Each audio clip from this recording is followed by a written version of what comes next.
Hello, everyone, and welcome to the Kindness Matters podcast. I'm your host, Mike Rathbun. On this podcast, we promote positivity, empathy, and compassion because we believe that kindness is alive and well, and there are people and organizations that you may not have heard of in the world, making their communities a better place for everyone. And we want you to hear their stories. On this podcast, we talk about matters of kindness because kindness matters. Hey, welcome everybody. Thank you for showing up today, for taking, you made the conscious decision to take 30 minutes out of your time, out of your very, very precious time to listen to this podcast. And I want you to know that I appreciate you and I appreciate your being here and listening.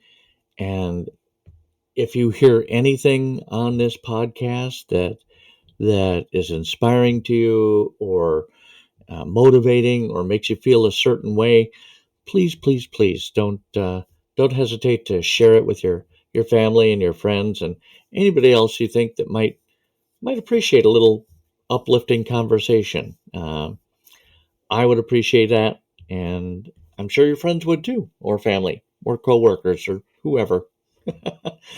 I have such an amazing show for you guys today.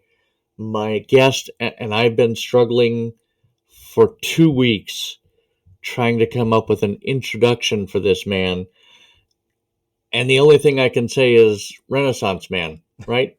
He is a singer-songwriter. He is a author. He is so many things, and he's involved with a healthcare company that's doing some amazing work out there for people who really can't afford healthcare. And I mean, what do you say about a guy like that, right? Please welcome to the show, Mike Baker. Thanks for coming on today, Mike. You are so welcome. Thanks for having me. And that's I love just, this is Mike Baker, and especially when we're doing a podcast with two mics. So this is perfect. Well, Mike. Yes, Mike. Yeah, it is. It is perfect. I'm going to get like two separate tracks on here, and they're both going to say Mike. That's right. So, what came first? The singer-songwriter? The artist? Did I say artist? Because I don't know that I said artist. That's all right. Because you're a visual artist too, right? Out there. Yeah. You're just fine. So how did Mike Baker come to be? Were you always a singer-songwriter? Were you always a visual artist? Were you always a writer? And then what happened? Not what happened. That sounds like it was a negative thing. You're good. What brought all this together? This is a great question. So I always love the chicken and the egg conversations because you just never know. So growing up for me, like, I have always loved music. I've always loved to write. I've always had these connections, but I have ADD, and like as I've been growing up and evolving with that, like learning what that means and how that impacts my life, like it's been interesting. Like I take a music lesson, I take piano lessons or guitar lessons, and I'd hit a wall. And I would give up, and I'd do that. So music and all that stuff, like without the tools that I use, right, like they'd still be trapped in my head. And so it's been really cool to just sort of grow up. So, I mean, I would say what came first was just the Mike Baker that, I'm here, I'm developing into a leader. I'm trying to do my very best to make the world a little bit better every single day. And so my work has really driven me into the world of healthcare through the lens of community health centers, which is it's a fascinating world. I love it. I've been doing that for almost 30 years, and it's so cool to see what healthcare looks like when you're connected with people that are doing it for the right reasons. That's also so needed these days. It is. I mean, it's really important. And so I think for me that also really lends to, it's lonely. It's hard to be a leader. I have to figure out how to take care of myself. And so for many years, my board has always said, Mike, you need to find an outlet. You need to do something other than work. And so over the last few years, I've really evolved into having some other hobbies, and some family situations like helped me get into some of this faster. But I play hockey and I create music and create art and do these other things, and it's just this. It's almost a therapy for me to help me be a stronger leader. When I go back to work the next day. So I think it's all just Yeah. evolved naturally. It's been pretty fun to watch. Yeah, well, I would imagine. Now, were you diagnosed as a child with ADHD, or were you diagnosed as an adult? So in high 'Cause- school, yeah, I mean, um, was kind of the first time that entered the vocabulary. I mean, I think just watching me growing up, people are like, "What is up with this guy? He's all over the place." I think it was highly functional as you go through it. I've been able to do a lot, but um, I didn't like how the medication made me feel in high school, and so I didn't do much with that until later on. Within the last 10 years, have I really done more on that side of it from the medication front. But it's been fascinating, sort of just getting over the stigma of, oh hey, I'm broken, there's something wrong with me, versus like, okay, here's what I have, let's yeah, figure out how to deal with it, and how do I do something in the world and also learn how to cope and do it. And so that's a whole nother adventure. yeah. And the only reason I ask that, I should put that question into context. When I was in middle school, I was diagnosed with hyperactivity. Mm-hmm. That's what they called it. I'm guessing that's the same thing as what we Similar, yeah, call yep. ADHD Uh-huh. today. Yep. Yeah. And they put me on medication. I couldn't tell you. It might have been Ritalin. I don't Mm-hmm. know. Um, but then eventually I just went off it and I continued on my life. They said I was cured. Yeah. Am I cured? I don't know if that can be a thing. Um, but I wonder nowadays, do I still have that? Am I still ADHD? But I never wanted to go get tested. And now, here I am. I just celebrated a milestone birthday, and I'm like, does it matter at this That's right. point? So I I'm mean, it just can doing. it can even be a superpower. So that's great. It's all how you use it. Yeah. So now are you the president of Heritage Health? So I'm Is the that your title? CEO. Yep, I'm the CEO. We are Okay. a private nonprofit organization. So my board of directors is my governance side, and it's really fun to work with partners as we try to solve some of these problems. And there's so many out there, right? Now you service Northern Idaho, I believe. Hmm. Is that correct? Yep. Yep. And there are layers. That's how I wanted to There introduce you you. go. Like the donkey in Shrek. Layers. Layers. Parfaits have layers. Mike Baker has layers. Exactly. Um, talk about ADHD. Holy crap. Um, so how did Heritage Health come about? Was it like we saw a need and we decided to do something about it? Yeah, it's an incredible founding story. So the founder of our organization, her name was Lydwin Dirne, and she was in Holland during World War II. She was escaping World War II, ended up in Canada, and then she ended up in North Idaho, and just was part of our community. She's this incredible person, but she had a friend that passed away.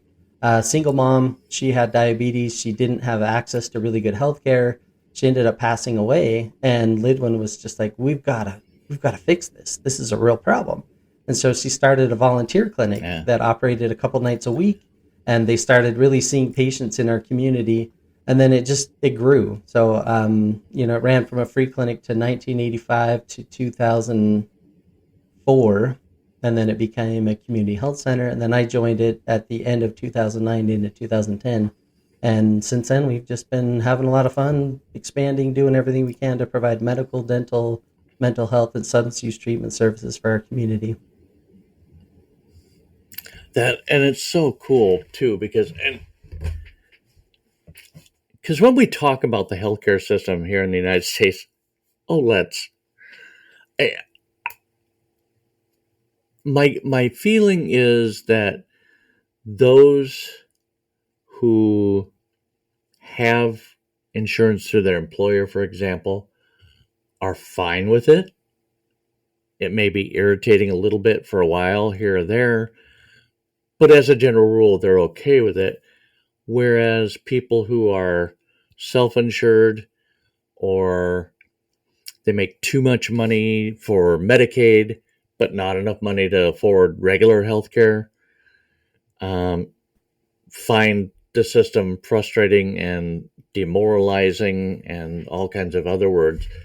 So, and these are the people that you reach out to, I'm guessing. Yeah, we provide care for anybody that comes through the door, but our goal is to, our mission statement is to improve life. And so we all know the healthcare system's complex and crazy, and we're trying to do everything we can to just make it easier to access so that we can identify problems earlier and engage people so that we can extend life, right? We want people to live healthier, fuller lives.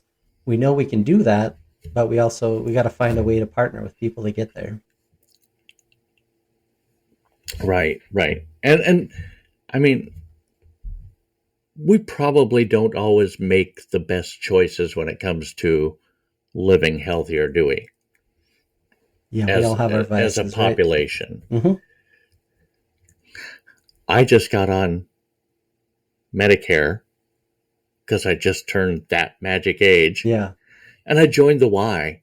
that's great. And now I go 3 times a week, and I use the e-gym and all that good stuff. And I mean, so that, and trust me, that's huge for Oh, me. it's perfect. Really, if we could just increase our physical activity, take care of our mental health, and eat a little better, the health impact of that is it's huge. And just being mindful and thinking through it's little steps. Like go for a walk after dinner, connect with people, don't be lonely, listen to great podcasts, feed your brain, stuff like that. Like these are the keys to really getting through it. So it doesn't have to be complicated. Yeah. Yeah, I love that. I mean, the listen to podcast part. Exactly. Yeah, because I mean, if we all did those things, you guys would have less work.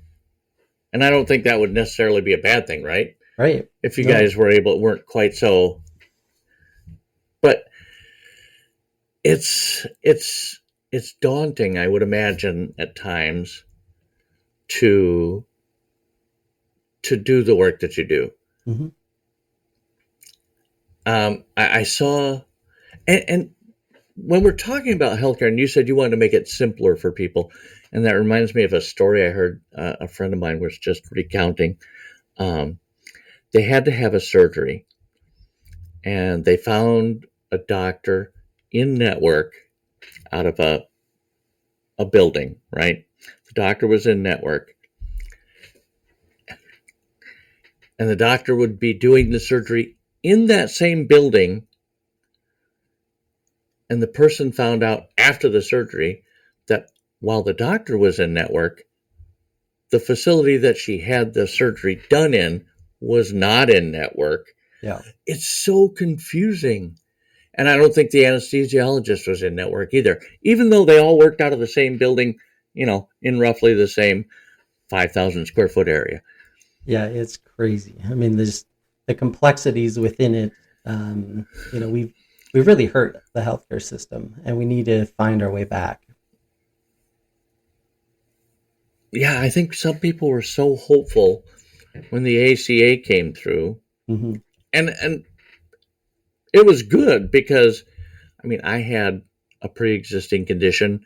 My stepson had a pre-existing condition. There was a real chance that neither of us would be, get insurance if we had to go out and shop for it on our own. Mm-hmm. Yeah. Yeah, there's lots of good that was things, right? huge. But I don't think it's necessarily worked out as well as maybe everybody was hoping for. Very true. Very true. We have lots of improvement, but but I mean, I think that's where, tying into the other side of my work, right? Like you have to continue to figure out how to have that optimistic approach to getting through the day. I mean, there is a challenge every single day. Like when I wake up, when you wake up, when everyone else in the world wakes up, we have something we need to deal with. And we need to find a way to move past the doom and gloom because it's easy and it can be there. But that's where, for me, I have to make these active decisions in my life to look for something good, look for something beautiful, trust the strengths that I have, knowing that I can work through any problem. So when I share that, hey, I'm optimistic about the future because I really am. It's because I know that we can figure out how to solve healthcare problems. I know that we can, find a way to take better care of ourselves and serve our communities better. It takes that optimistic outlook to help us kind of get into the mindset, and that really drives back toward kindness and happiness and all of the great things that we're trying to get to. So Right, absolutely. And you, speaking of looking on the bright side, you wrote a book called The Optimist's Way. hmm Can you talk a little bit about that? yeah, that one really, like we talked earlier, it's sort of the evolution of my work. But I had been in a board meeting, and over the years, like people have just said, Mike, you're too optimistic, and that sometimes that I feel that in my heart. I'm like, well, I know, There are but worse is that a things you could bad be. thing? Yeah, but so I really wanted to find a way to just tell the story about like when optimism is good. So I get it. Like there's a thing called toxic positivity. Like if you were just always sunshine and rainbows and there's no substance to it, right? That doesn't feel good either. But there is, and I Right. call it realistic optimism, right? Like it's based on reality. I know that when a business challenge comes, when a health challenge comes, when something comes at me as a father, I know that I can have an optimistic outlook on it. Like I know that we're going to solve this problem. It doesn't change that it's going to be hard, and we have a lot of work to do to get through that process. But part of my job as a leader is to bring people through the mess. And I can, as a leader, if I'm up here saying, "Oh, the Right. world's going to end," like that's not very inspiring. But if I can say, "Look, I know that there's a better place. Come with me. Let's do the work. Let's get there." And so that's really what the book does. It's sort of a daily reader. You open it up and there's a good passage in there. I hope to inspire people through that. And then I tied the music and art into that, just as a way to like sort of wrap all my worlds into one little project. And so it's been fun. It's been had a great reception out there, and just a fun project to get out into the world. Nice. And helpful too. So back to My Heritage Health. How does this work? I mean, it's not free, hmm but it's affordable, and you work with the clients. Is that the patients, Yeah, clients? both. Okay. How does that work? I don't. Let's say I just lost my job and hmm therefore my insurance, but I really need XYZ, Yeah, so we're and I here. come into a My Hair. Go ahead. Yeah, I was just say we're here all the time. So our goal is to make sure you have constant access to healthcare, whether or not you have insurance. Right? Just show up. We're going to take care of you. We'll figure out how to fund it through the process. So we're here. We take care of about 25,000 patients in North Idaho. People come see us about 125 to 150,000 times a year, for all the different services. So Oh we're a wow. very busy place, but we do this, and we're part of a network of independent community health centers out there. So you can find one in your community, and they're all going to have a similar feel to them. We're here to take care of you. Just show up and we're going to do it. Now, if you don't have insurance, we offer what's called a sliding fee scale. And so, based on your income, we take the office visit and we slide it down to an affordable amount. So, most people pay about $25 for a visit with us. So, it's similar to a copay that people would have. We have, things in place that if that's too much, we'll still work with you. But we don't ever want the financial side of it to get in the way of getting the care that you need. And so that part's great. So you just, find a health center and show up with your healthcare problems, and then establish that and work on improving your health as you go through the process. Yeah, yeah, and even you even have some funds. There's a scholarship. There's a is it Dime Foundation? So Dirne, yep, that's our founder. So Lydwin Dirne was our founder. So the Dirne Foundation, you got it.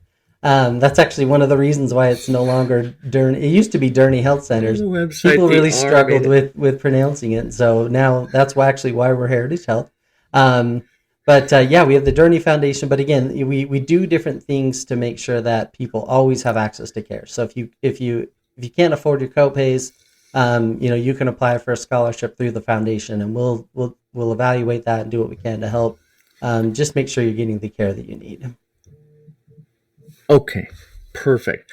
And it's not just one location, is it? It's Hmm. not just like a clinic in Northern Idaho somewhere. You guys are out and about as well, We correct? You Yeah, do we some are. street So work? yep, we have a street medicine program. So we have people in our community that are struggling with consistent housing, right? And so we're doing our best to make sure that we're connecting people with resources to help with housing, but along the way we're providing healthcare service. We want to make sure that our mission is to provide that healthcare, and then we work with our partners that come alongside of us and help us with other social needs. So it's really fun to have these really cool partners in your community. But we are in all of the main service areas here in North Idaho. We have one of my really good friends runs a health center, another community health center up in Sandpoint, Bonners Ferry. It's called Kenixu Health. They're incredible. And then there's one below us just the county down from us called Mariman Health. And then over in Spokane, Washington, there's a place called Chaz. And so we are all friends. We all do the same work, but we serve our communities in different ways. And that's the magic of a health center. So people out there listening, they can go to, you just Google find an FQHC. It'll take you to a website. You can put in your address and it'll tell you where a community health center is nearby you. I think we should put. I'll put a Put link to that in that the in the notes. show Yep. notes. That's great. Is it F? What was it? Oh, Um, FQHC. FQHC. Yep. Yeah, But I'll send you the link. So, Foxtrot, Quebec Hotel, Charlie. California. Yep. Sorry, I Either couldn't one. resist. HC Hotel, California. You're spelling it phonetically. Um, and I think that's one of the cool things too, right? Is all the networking, the connections. You know, you do this part of it, and you may be connected to a food bank if one of your patients is having trouble getting fresh food, or a shelter, or there are so many different organizations in every community that really want to help people. And I think people maybe don't know. Do you find that to be the case for your patients?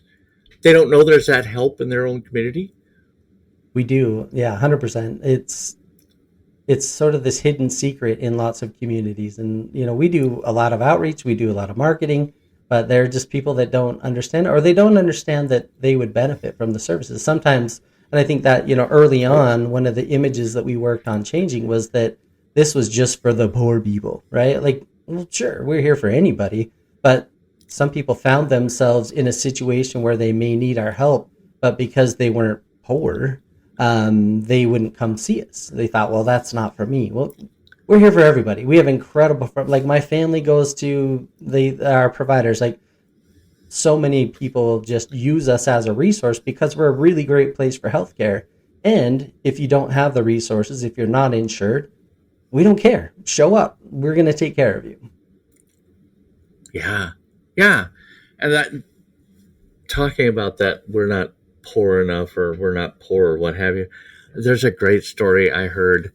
Um, I was talking to a woman by the name of Susan Dearson, and she was, at the time, she was the executive director of a food shelf up near me.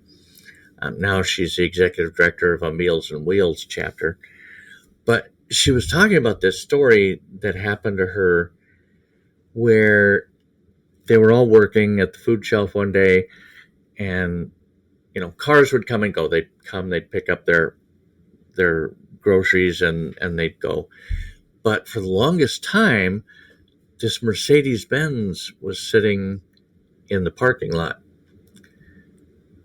And they started to, they're like, well, what's the story with that? They got curious, and eventually one of the employees went out, or one of the volunteers went out and talked to him, and they came back in and said to Susan, you need to talk to this person. And Susan went out, and the gal said, I've never found myself in this position before.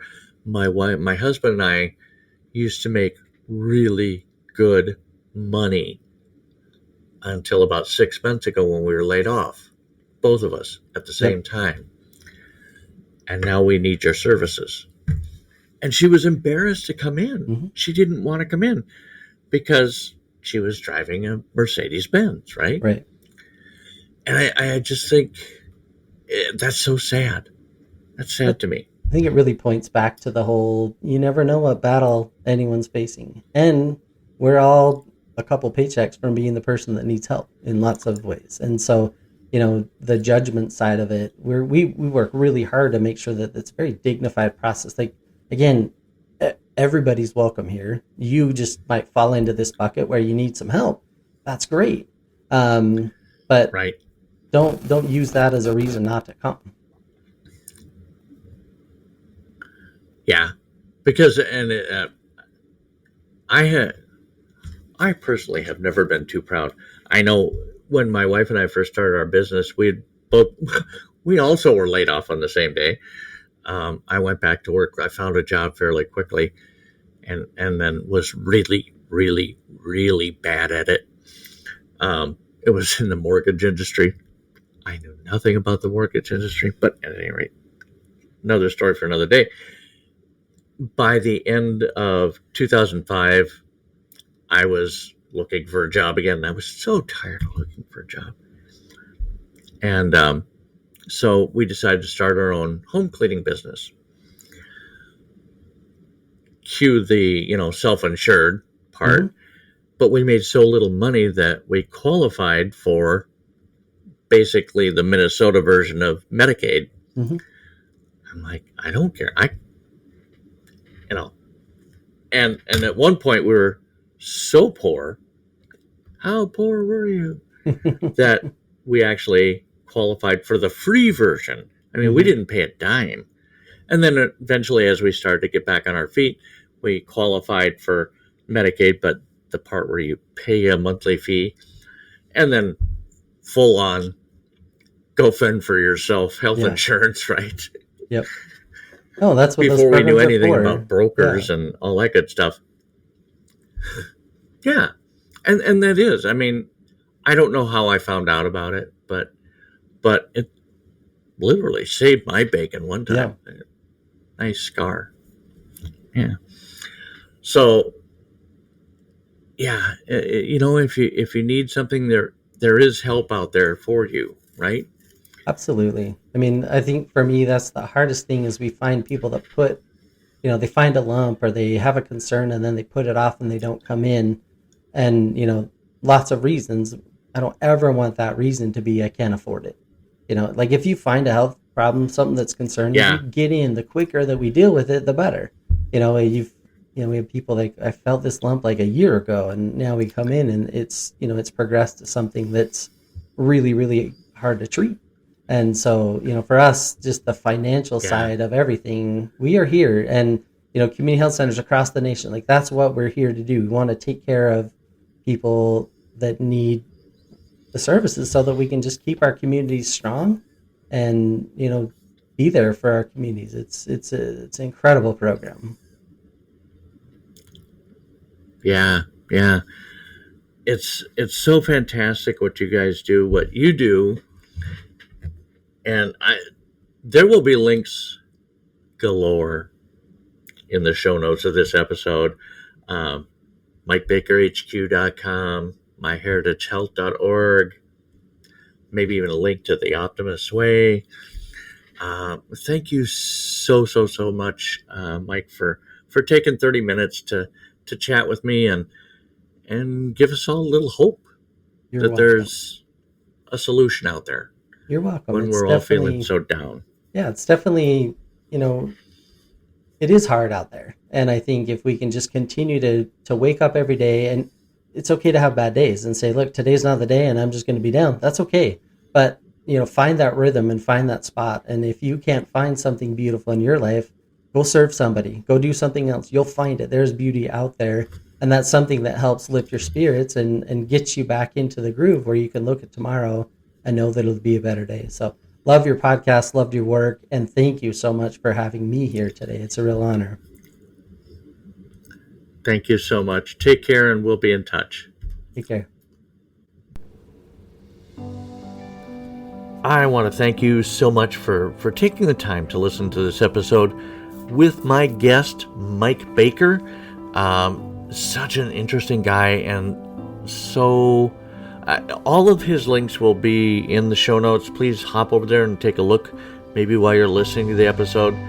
But I hope you leave this episode inspired or motivated or just feeling uplifted and maybe a little bit better about the way things are in the world today. If that's the case, if you feel that way, you know what? Go ahead and tell your friends, your family, your co-workers, the deli guy at the grocery store, whoever, that you found this great podcast called the Kindness Matters Podcast, and it makes you feel pretty good when you listen to it. I would really, really, really appreciate it. I'm always striving to offer you a better podcast, so, give me some feedback. Leave a message wherever you're listening to this podcast. Leave some a critique, thank you, whatever the case may be, and just let me know how you think I'm doing. And also, please feel free to check us out and follow us or subscribe to us on our socials like YouTube, Facebook, Instagram, LinkedIn, TikTok, for heaven's sakes. I would appreciate that too. This podcast is part of the Mayday Media Network. If you have an idea for a podcast, let's say, and you need some production assistance, or you already have a podcast and you're just looking for a supportive network to join, check out MaydayMediaNetwork.com and make sure you check out the many different shows they have, like Afrocentric, Spoil My Movie, Generation Mixtape, In a Pickle Radio Show, Wake Up and Dream with D. Anthony Palin, Stacks O'Packs, and the Time Pals. We will be back again next week with a brand new episode, and we would be honored if you would join us. You've been listening to the Kindness Matters podcast. I am your host, Mike Rathbun. Have a fantastic week.